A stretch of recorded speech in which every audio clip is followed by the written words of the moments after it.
Alors, je vais revenir sur la question de l'équinoxialité, c'est-à-dire une période de vassalisation. C'est une période de rapprochement entre des éléments qui étaient séparés et que l'on a l'intention de mettre ensemble au nom d'une certaine forme d'unité.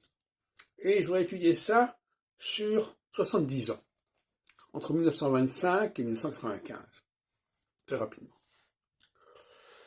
Ça correspond donc aux phases équinoxiales, c'est-à-dire au passage de Saturne sur l'axe Vierge-Poisson, Poisson-Vierge. En 1925, on a les accords de Locarno entre l'Allemagne, la France, etc. Bon.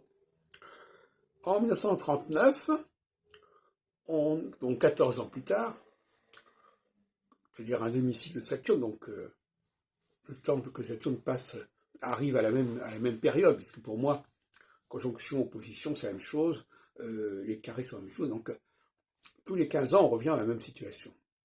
En 1939, c'est là que c'est le pacte germano-soviétique, qui paraît comme un pacte contre nature, etc. En 1954, c'est la CECA, la Communauté européenne charbon-acier, qui rapproche la France de ses anciens ennemis, l'Italie et l'Allemagne. En 1968,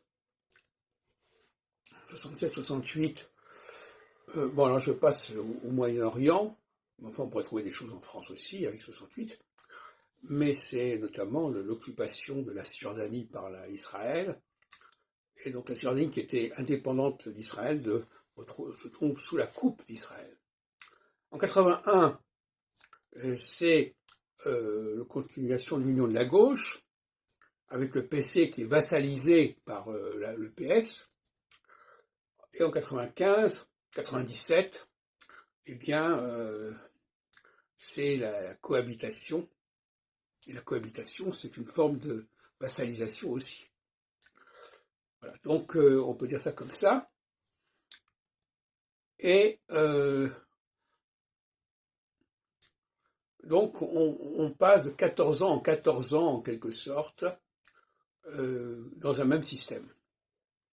Et si on prenait les périodes intermédiaires, c'est-à-dire si on ajoutait 7 ans chaque fois, on aurait la situation inverse. C'est-à-dire une situation de séparation et non plus de rapprochement. Alors, pas le temps de le faire maintenant, mais on peut s'amuser à faire ça.